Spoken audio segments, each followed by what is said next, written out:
اعوذ باللہ من الشیطان الرجیم بسم اللہ الرحمن الرحیم اللهم صل وسلم على سيدنا ومولانا محمد وعلى آل سيدنا ومولانا محمد افضل صلواتك بعدد معلوماتك وبارك وسلم وصل عليه. دعوان دي آیت تیوزل بیا وی دعاتیا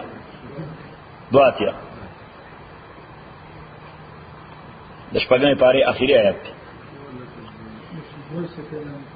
لتجدن اشد الناس یقینا ممبت اشد الناس عداوة زیاد خلقنا د دشمنای په اعتبار للذین آمنوا مؤمنان سرا الیهودا یهودیان چې په ټولو انسانانو کې مسلمانانو سره زیاتتر دشمنی بد چاوي د یهودو والذین اشرکوا دا کسانو چې شرک کړي دي د مشرکانو د یهودو به زیات دشمنان وي مسلمانان ها دشمنی به کوي چا سره مسلمانانو سره څوک زیاته یهودیان او بل مشرکان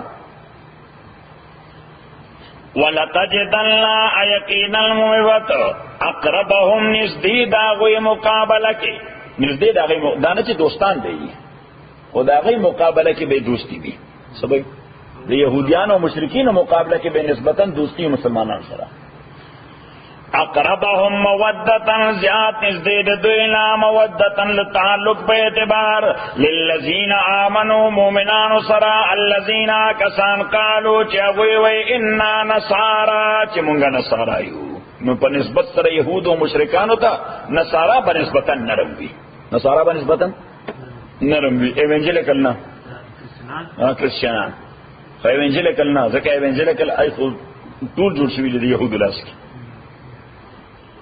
ذالک بأنہم داد دے وجہ بأن منہم چتاکی سردوئے کے موجود دے قصے سینا دانشمند و عقل من خلق قصیس دینی دانشمند ہوئی چاہتا ہوئی سے پلا خانا نا دشمن نا دانشمند دینی دشمن یو ایکسٹریم دے دانشمند بأن منہم قصے سینا و رہبانا لپدوئے کے درویشان دی رہبانا دے کے مانگس دی سچے دی مونگس وانهم لا یستکبرون او دا چې دوی ځان ته ډېر لوی خلق نه وي دوی ځان ته ډېر لوی خلق نه وي هر چې يهوديان دي خو ځان ته لوی خلق وي وی ار چوزن وَإِذَا سَمِعُوا کله چې واورېدل د دانشمندو خلقو ما هغه قرآن انزل الى الرسول چې نازل شوی دی پیغمبر ته وَإِذَا سَمِعُوا کله چې واورېدل ما کتاب انزل الى الرسول چې نازل شوی دی رسول پاک ته ترى اعینهم نو لیدې ستاسو سترګې دوی تفیض من الدمع چې بيدې پوشکو باندې نو کله چې جعفر ابن ابي طالب رضی اللہ تعالی عنہ د نجاشی بادشاہ په دربار کې سورہ مریم واورو څه واورو سورہ مریم واورو نو نجاشی including his ministers and members of لوی جرګه دا ټول کریسچیانان دای جړېدل دای څه کېدل دای جړېدل او نجاشی وی هذا اشبه بما انزل على عیسی دا ډیر دی سیمیلر او الایک دی دا هغه کلام چې عیسی علیہ السلام ته کوم نازل شوی وَإِذَا سَمِعُوا مَا أُنزِلَ إِلَى الرَّسُولِ اکلت دوی واوریا چې نازل شو پیغمبر ته ترى اعینهم تالی دې سترګې دوی تفیض من الدمع چې بيدې پوشکو باندې مما غرفوا من الحق د دې وجه چې دې پیژندلو حق چې دې سکرو پیژندلو حق نو سورہ مریم کې د عیسی علیہ السلام بیانو د حضرت مریم بیانو د حضرت زکریا بیانو د حضرت یحیی بیانو د نور پیغمبرانو بیانو نجاشی وی اوف دا خو بالکل هغه شان کلام دی لکه عیسی علیہ السلام باندې نازل شوی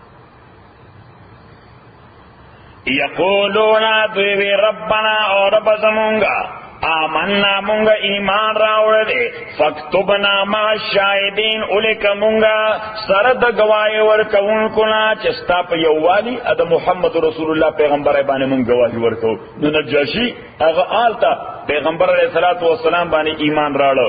جعفر ابن ابي طالب ته وی چې اشهدوا علی انی آمنت بمحمد صلی الله علیه وسلم، ما باندې گواهان شي چې ما په محمد رسول الله باندې ایمان راړ صلی الله علیه وسلم. او کله چې وفات شو نو پیغمبر علیہ الصلوۃ والسلام هغه باندې غایبانه جنازه کړی و. صحیح کړی؟ غایبانه جنازه چې دا خصوصیت د پیغمبر دی. د امام سنت الله علیه په نسبت باندې بل څوک په بل چا باندې غایبانه جنازه نشي کولای. بل څوک په بل چا باندې غایبانه جنازه نشي کولای. دا یو پیغمبر کړي چا باندې؟ په نجاشي باندې. یقولون دوی ربنا و رب زمونگا آمنا مونگا ایمان راوڑے دے فاکتبنا اولیک مونگا مع الشاہدین دا کسانو سرا چے گواہی ورکون کے پنبوت دا محمد رسول اللہ وما لنا لا نؤمنو اسشوی دی مونگلا چی مونگ با ایمان نسات واللہ تعالی بالے وما جاءنا من الحق او آغا چراغل دی مونتا من الحق درشتون پیغامنا نو پاگی ولی ایمان نراڑو چی دا قرآن رشتون پیغام دے زکر دے بعینی ہی آغا خبر کئی چی کم پا انجیل کے وے بعینی ہی آغا خبر کئی چی کم پا تورات کے وے نو چکر زما دے کتاب موافق خبر کئی نو زکی ایمان ولی دراڑم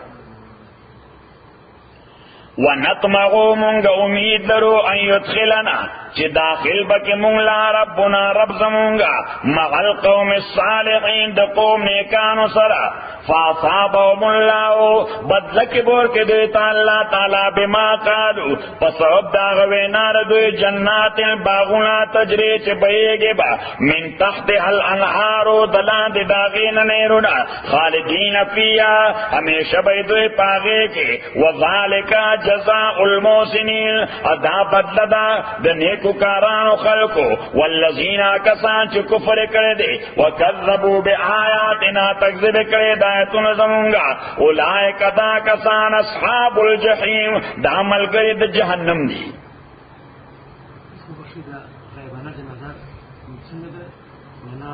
ما وایي چې صرف پیغمبر کړي په نجاشي باندې بل څوک بل چا باندې نشي کولای. دا د تولیکا جنازه مونږ ورکړو کنه خدا دې ته وایي خصوصیت د پیغمبر سوې ورته ها منځ پیغمبر جنازه هغه د سړي لپاره سعادت وي او بل پیغمبر علیه الصلوۃ والسلام ته الله کا ښکارا کړ والذین کفروا کسان چې کفر کړي دي وکذبوا بآیاتنا تکذیب کړي پایتون زمونږه اولئک دا کسان اصحاب الجحیم ملګری د جهنم دي. یا ایها الذین آمنوا او ایمان والو لا تحرموا محرم وی طیبات ما حل الله لكم پاکیزه غشیونه چې حلال کړي دي الله تعالی تاسو لپاره ولا تعتدوا او زیاته مکوي ان الله لا يحب المعتدين تاکي سره الله تعالی محبت نساتي المعتدين د زیاتې کوونکو سره. نو چې کوم شی خدای جائز کړی دی نو جائز حرام او ما دې ته ایکستریمزم ویل شي. څه ویل شي ورته؟ ایکستریمزم ویل شي. لکه اوس مثلا سیف الله خان و موږ ته تاسو کی چې ساکر پلی کول جائز دی که ناجائز دی. نو که یو سړی داسې خوشک مولاوي دا څه گمراهي ده اسه به وي دا کنه سو گمراهی دا منډې وي او چغې وي مرګریا دا شی لافل دی دا پرمیسیبل دی دا ایکسرسایز دی چې وایلیشن د شریعت پکې نشته ته ولې حرام دی. صحیح شو نو که خپل نه خابېږي نو جست گو اهیډ. امام حسین تصحیح فکرول دا شپیر رسول دا گپ لګی چې دروغ وایي.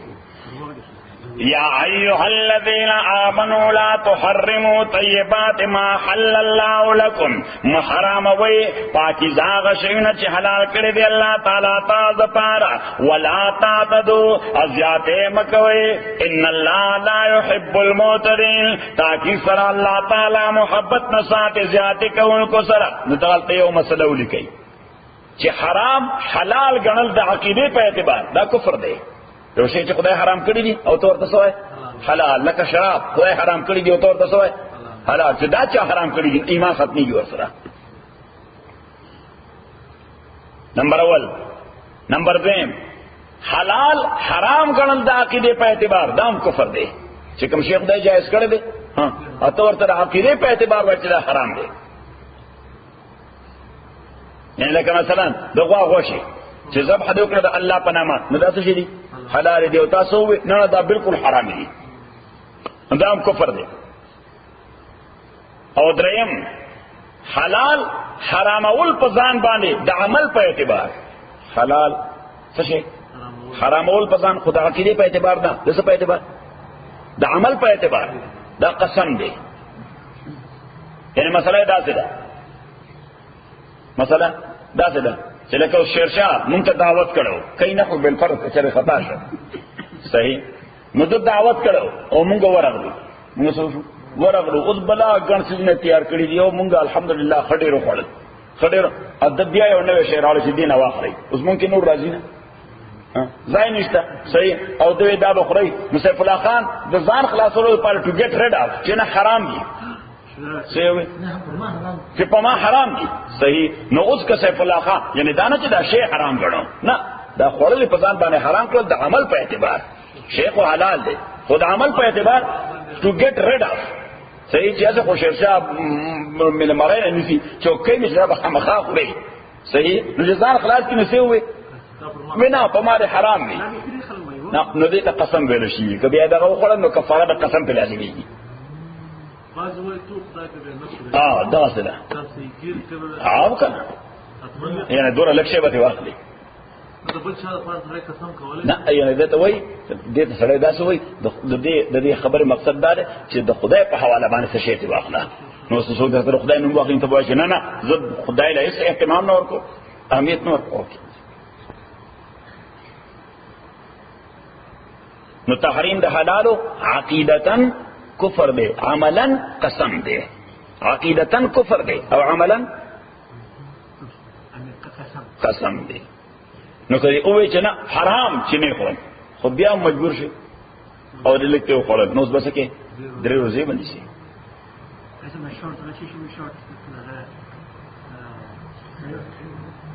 څه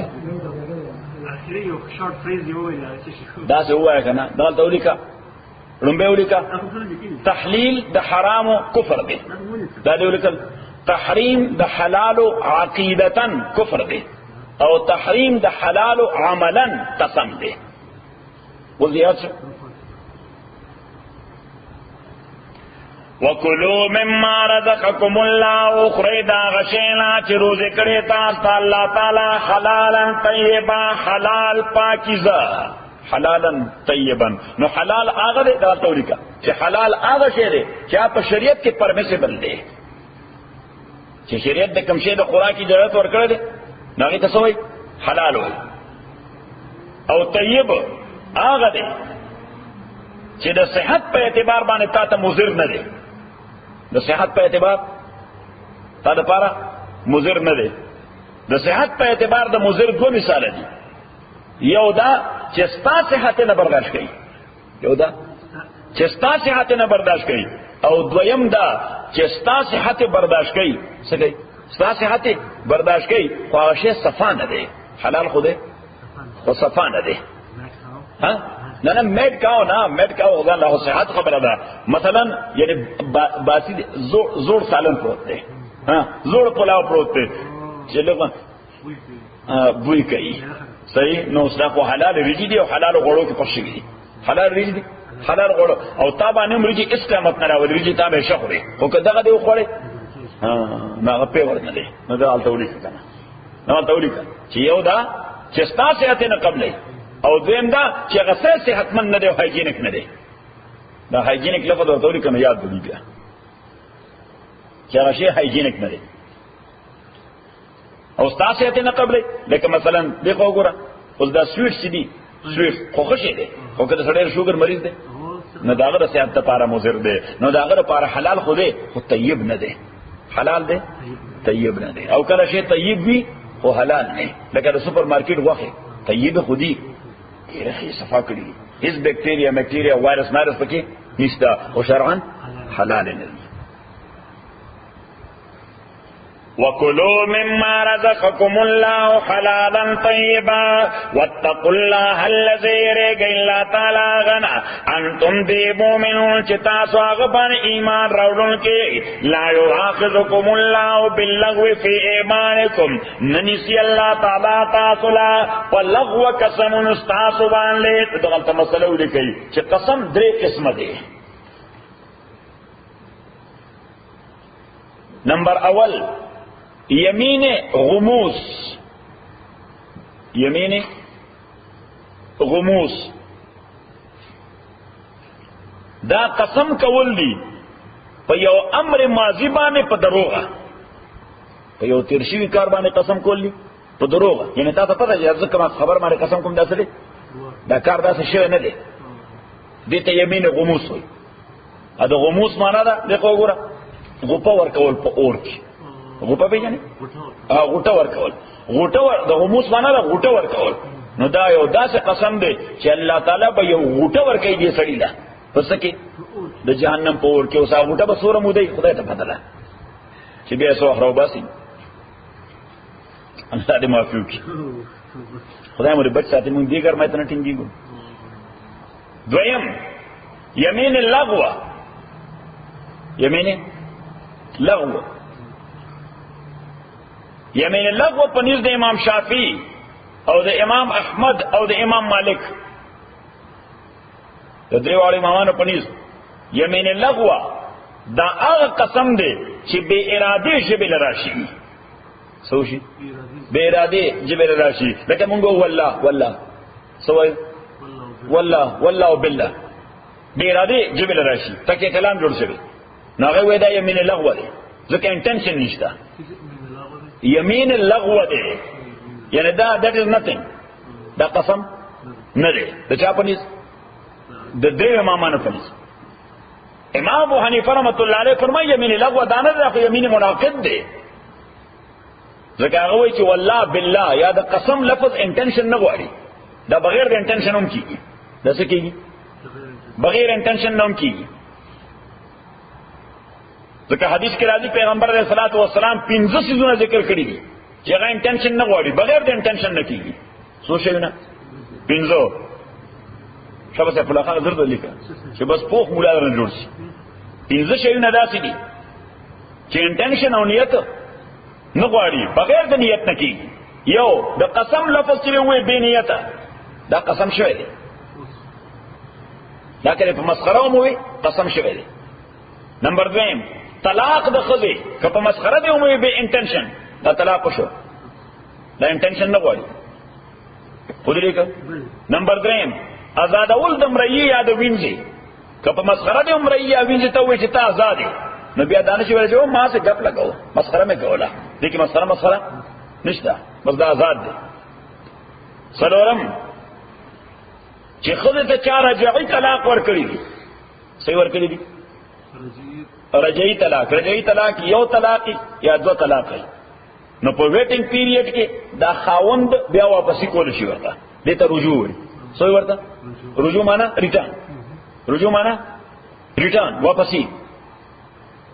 صحیح. نو کو خاوند خذ له طلاق ورکړ یو یا دوا،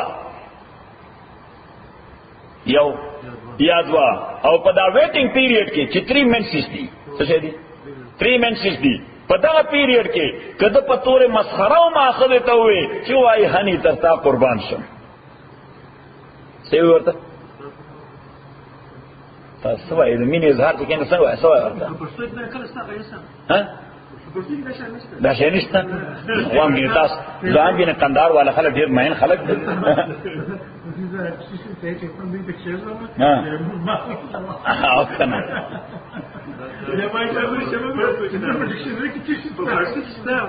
فارسی کې څنګه وایي نو؟ عزیزم او پښتو کې تعریف پیدا کړه.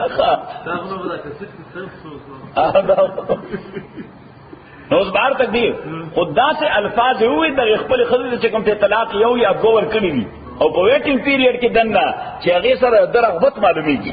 څه معلومیږي؟ رغبت. د رغبت معلومیږي خزه ته.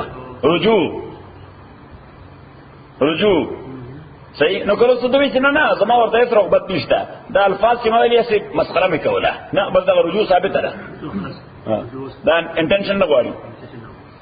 پنځم شي که یو سړی خدای ته ووایي چې قسم دی زه به تا ته نه نږدې کېږم 4 میاشتې. څه شي؟ 4 میاشتې تا ته نه نږدې کېږم. نو که 4 میاشتې نږدې نه شو نو یو طلاق باین واقع شي. دا وایي چې ما قسم دی وایي چې ما قسم دی تا ته نږدې کېږم ښځې ته یې ووایي 4 میاشتې نو که 4 میاشتې دی بیبي سره یو ځای نه شه نو دا کوم طلاق باین طلاق باین دی ته وایي چې په دې کې رجوع نه کېږي دې کې نوی نکاح کېږي دې کې څه کېږي یعنی اثر نه وبم دغه خاوند در سره بیا نکاح کوي بیا به شیریني میریني راوړي صحیح شو او استاد ته وایي چې راشه خبر خلاصه کړه صحیح اوس دا قسم چې کړی دی نو په دې 4 میاشتې کې دنه که د رجوع وکړه فی وایي ورته فا او یا ولیکه دغه رجوع ته څه وایي فا او یا فی معنا رجوع نو که دغه رجوع یې وکړه او ویل چې اسې مسخره مې کوله بیا هم دا رجوع ثابته ده قسم مات شو کفاره به ورکړي قسم مات شو کفاره به ورکړي خبره ذهن کې رااله نو سیمان رحمت الله علیه فرمایي چې دا 5 سيزونه دا خو په حدیث کې ذکر دی یو پکې قسم دی په قسم کې چې کله دې وکړو نو په دې کې لغو مغو نشته او نیت ته ضرورت نشته دا بغیر نیت کېږي دا څه کېږي چې لفظ د قسم دی وي یا والله بالله دی وي بس دا قسم شوی دی کته وایي چې زما نیت نو نه به واستانیت دا کلمه نیت نه غواړي زمونږ شیخ رحمه الله د دې مثال وي دا د ګن او د رایفل د توپک ګولای ده د توپک ګولای چې کله دې اوچلوله نو کله اراده وي چې دا سړی دې مړ کی یا زخمی دي کی او کله اراده نه او چې ګولای ولګي نو څه وکړي زخمی کول وکړي نو هر چی یمین لغو ده په مذهب د امام سے اوس دا خو رد کړ د دې درې امامانو مسلک چې تاسو کوم شی ته یمین لغو وایي دا یمین لغو نه دی نو هر چی یمین لغو ده د امام رحمت الله علیه په نسبت باندې نو هغه قسم ده په یو امر ماضی قسم ده په یو امر ماضی سره د یقینا چې دا کاروم دغه سره لکه د دې څنګه غنم یعنی د خپل یقین داو چې دا ځکه خبره کوم دا شوم دغه څه لیټر ان هی فاوند اوټ چې نه دا غلطه و خو بار ته دې هغه وخت د قسم کو نو دې یقین داو چې دا معاملې دغه څه شوی ده معاملې دغه څه نو دې ته یمین لغوي په دې باندې الله نه ول نه کوي ځکه دغه دروغ نه وي دغه دروغ نه خوشورو په دې باندې چې دا خبره هم دغه څه شوی ده یعنی دې کنفیوز شو نو بس دا محسوس کړي دا خبره هم دغه رنګ شوی ده لا یؤاخذکم الله ننسیتاسو اللہ تعالی باللغو پلغو بانے فی ایمانکم پا قسم استاسو کی ولیکن یؤاخذکم لیکن اللہ تعالی منسی بما پاسے بانے حقدتم الایمان چی تاسو تڑلی قسمنا یعنی حقد مکڑ دے مین یمین منعقد ندریم قسم یمین منعقد دے سیف اللہ خان دی یمین منعقد تعریف لکا چی دا قسم دے په یو امر باندې په مستقبل کې د کولو یا د نه کولو دا قسم دی په یو کار باندې په مستقبل کې د کولو شبله خانه او یا د نه کولو یعنی قسم دې کدا کار ما وکړو او لیټر باندې وکړو دا یمین مناقض دی دې باندې سره دي کفاره فکفارته کفاره دے قسم اطعام 10 مساکین ډوډۍ ورکول لاسو مسکینانو لا ډوډۍ ورکول دي خلا لاسو مسکینانو لا او دا ډوډۍ او دا خوراک موقوف ته په عرف باندې موقوف ته په څه باندې په عرف باندې اوس که په عرف کې د سیف الله خان په وطن کې د نثار احمد او د حاجی عبدالغنی په وطن کې په عرف کې خوراک د ورځې 3 ځله کېږي یو بریکفاسټ یو لنچ او یو ډینر نو دی بم لسو مسکینانو لا سور کوي درې وخت به خوراک ور کوي یو بریکفاسټ یو لنچ او یو ډینر او کنه د په عرف کې د دې په رواج کې خوراک کېږي 2 وخته نو بیا به 2 وخت ور کوي ا بعضی دغه داسې د خوراک کې 3 وخته صحیح د ماکسینه د ماجیګر میس کوم یو ځل خوراک کېږي نو دا په عرف باندې موقوف دی اوس کدا سړی غواړي چیرې دا خوراک به څوک پخې مسکینان به ګوري راولي به خوراک به څوک پخې او مسکینان به ګوري راولي به نو بس لس فدیه ورکي سمو کی لس فدیه ورکي او فدیه دا موږ د وړو کې اختر پرول باندې پیسې ورکو دا فدیه راکنه دا څه ده تاسو ورته څه وایي؟ سرسایه. نو لږ سرسایه به ورشي. څو به ورکړي؟ لږ سرسایه. ځکه دا یو سرسایه چې ده دا د یو مسکین د یوې ورځې مکمل خوراک دی. دا د یو مسکینه د یوې ورځې مکمل خوراک دی. یاد شو؟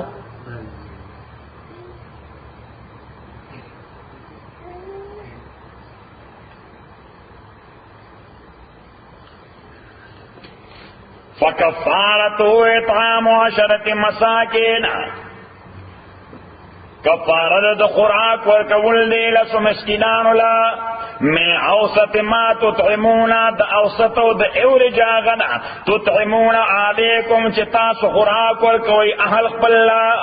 نو چې په کور کې اوسطن تاسو کم خوراک کوي، نو اوسطم دقه دا شریعت چې کم اندازه یې خود ده، شریعت چې کم اندازه یې خود ده. ځکه اوس یو سړی وایي چې د 3 وخت خوراک دا چې په هیلټن یا په شیرټن کې $50 راځي. الکه دا ایوریج خوراک نه دی. ایوریج خوراک هغه ته وایي چې عجیب غنی په کور کې پخی. عجیب غنی چې په کور کې پاخه کی نو د 3 وخت خوراک باندې به فی کس او پر پرسن $6 خرچ راځي. صحیح شو؟ من اوسط ما تطعمون علیکم او کسوتم، یا جامد لسو مسکینانو دا. څه شی ده؟ جامد لسو مسکینانو دا چې لس جامې وه.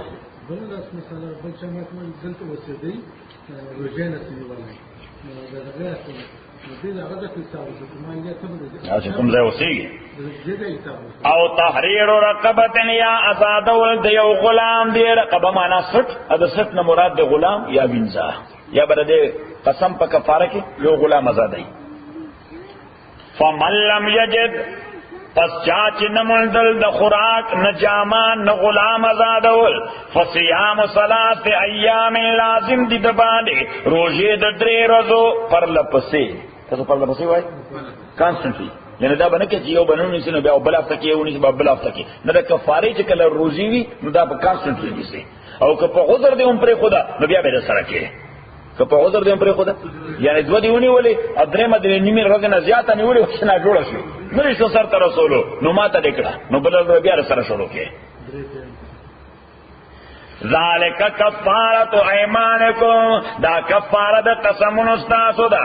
اذا خلفتم، چې کله تاسو قسمونو کوي، اب قسم مات کوي. واحفظوا ایمانکم، د دې 2 معنی دي. واحفظوا ایمانکم، ځان بچ ساتئ د قسمونو خپلونه. واحفظوا انفسکم ایمانکم، الله تعالی فرمایي چې سکار کې نو اسی وکا قسم کولو ته ضرورت دی.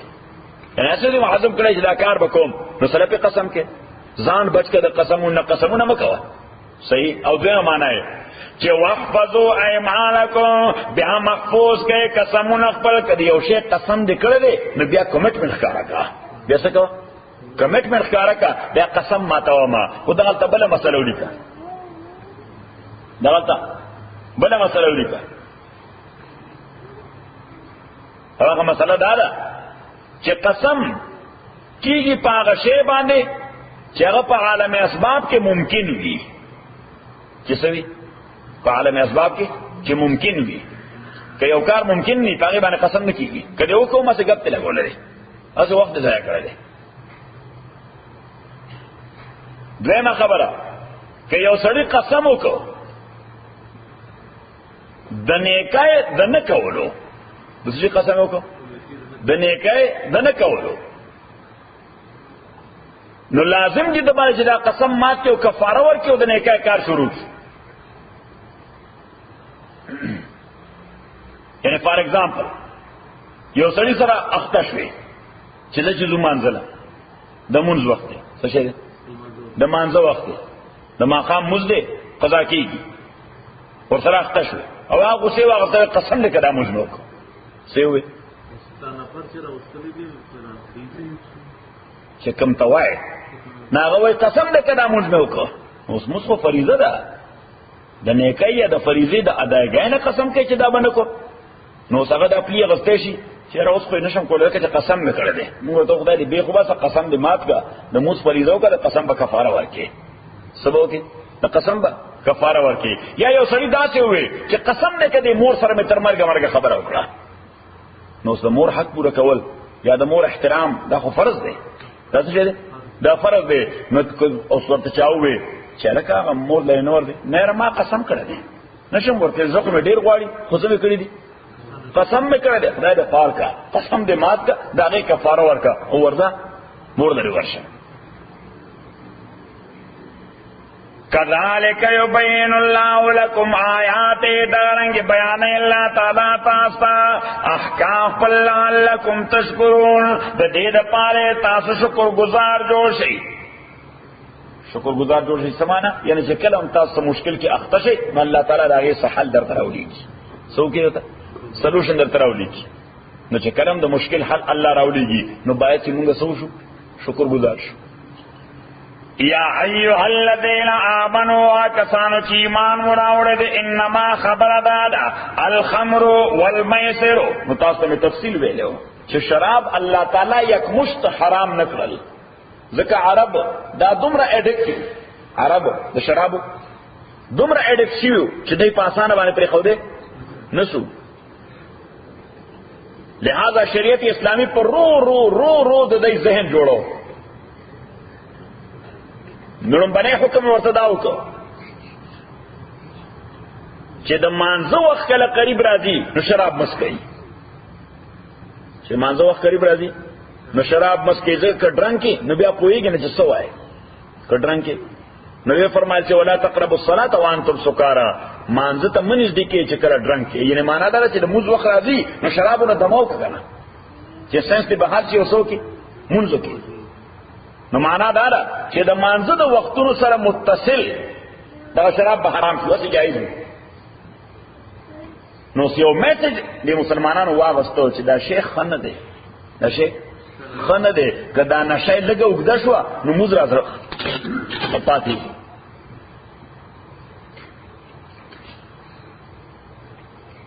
یوا د دینه بعد دا آیت نمبر 1 وګوره سیف الله خان دا آیت هم دا آیت چې کومه دی پسې آیت ته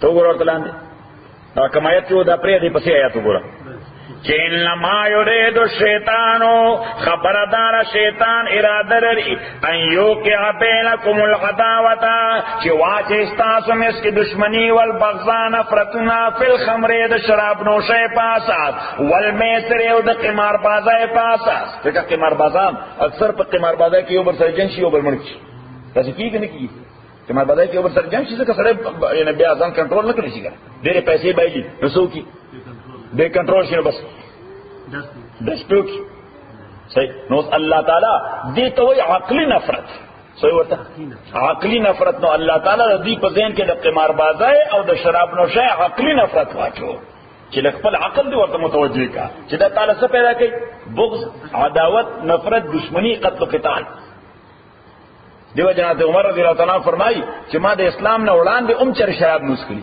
او اسلام کې هم دا جایزو سو کاله ولس کالا سو کالا ولس کالا دا جائزو خلق اسکل حضرت عمر رضی اللہ عنہ فرمائی ما منسکل چاورتے جی بولے وی زکا منسکل چا کم شیرتان ہر جوڑائی نسل اسکے یعنی چا کم شیرتان عقل ختمائی چا عقل ختمی بیا سڑے سی خو خروی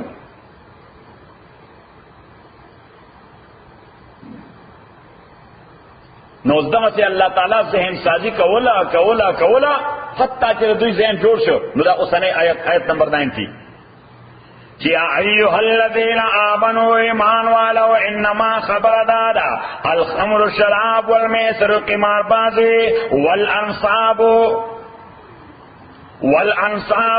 انصاب جمع د نصب دا انصاب جمع د نصب دا او نصب معنا بت څه شي بت والانصاب او بت پرستی والاسلام او فالون رایستل د خدایانو په نامه څه شي نو ما تاسو ته ویلو چې د مشرکین مکه طریقه دا و چې یو بزنس په شروع کو یو جاب به شروع کو په یو سفر باندې بته نو د هر یو سړي په کور کې غشي پیژنې ایرو غشي نو درې غشي وپراتو په تیار کې په یو ټیکی کې وپراتو سکه په یو ټیکی کې وپراتو ګلاف پکور کې په یو باندې به لیکلو افعل کوا دویم باندې به لیکلو لا تفعل مکوا دریم بخالیو دریم بسو خالی به نو چې مثلا یو جاب لبته نو د جاب ځان خپل خدای ودی د بزنس ځان خپل خدای او د بل کار خپل خدای او د بل کار خپل خدای نو دوی طریقه دا و چې اول به خدای ته پوجا وکړه عبادت به وکړه بیا هغه تیار ګورتل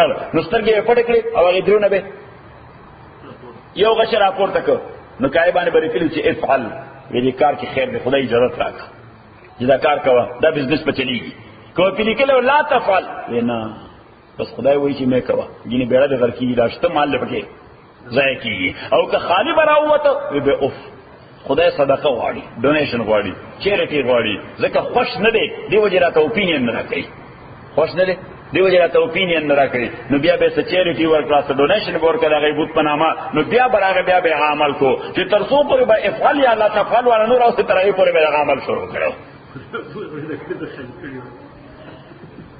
انما الخمر والميسر والانصاب والازلام اپغشبان فار رائس پل رجسن دا گندے رجس مانا فلٹ رجس مانا فلٹ اصل کی رجس دا انسان فضلی تا ہوئی ستا ہوئی دا انسان فضلہ خو پیجا نکن یعنی دا انسان دا بدن نکم گند کی راوزی او دا سماتی لیتا رجس ہوئی صحیح نو دا رجس سخری احتمال ہے اللہ تعالیٰ فرمائش دا شراب نوشی دا قمار بازای پیسی دا بت پرستی دا داسې ګنده دي سپریچوالي لکه فزیکلی چې د انسان دا فضله څومره ګنده ده یعنی سپریچوالي دا دومره ګنده دي لکه څنګه چې فزیکلی د انسان د فضله نه زیات ګنده بل شي شته اوس د غویانو غوښیان دي د غویانو غوښیان نه خلک استعمالوي موږ ته نه دغه جوړو تپانی ټپای او بیا یې اور بلو صحیح پټوته بتوري سو منور بطور منور ہے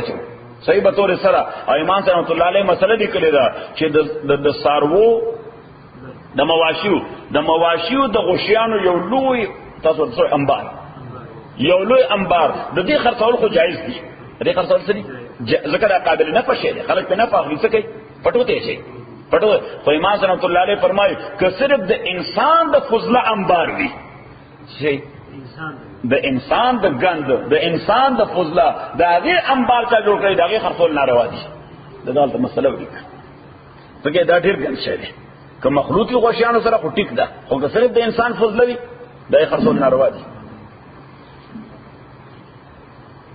الله تعالی وایي دا دومره ګنده شی سپریچوالي لکه فزیکلی چې د انسان فضله څومره ګنده ده رجس من غمل الشیطان دا غمل د شیطان له فتنبوه نو یو رجسون دی خو ګوره سلو خبر الله تعالی کړی دی یو دا دومره ګندر سپریچوالي لکه فزیکلی چې انسان خو د څومره ګنده ده نو حرام شو څه شو حرام شو دین من غمل الشیطان دا شیطان عمل دی د شیطان عمل فالو کول سړي حرام دی د شیطان عمل شرشا فالو کول سړي حرام دی دعا فجتنبوه دا اوائد کئی دا سکئی دا ځان ته نه وساتئ نو که ځان ته ونه ساتنه دا حرام دی او سلورم لعلکم تفلحون دې د پاره چې کامیاب شي نو پیغمبر علیه الصلاۃ والسلام په شراب نوشۍ باندې بد درو سزا ورکولا خلفای راشدین با د درو سزا ورکولا اختلاف پکې اوسه او دره سزا ان شاء الله تفصیل به بلغ الحمدلله رب العالمین والصلاه والسلام على اشرف الانبیاء والمرسلین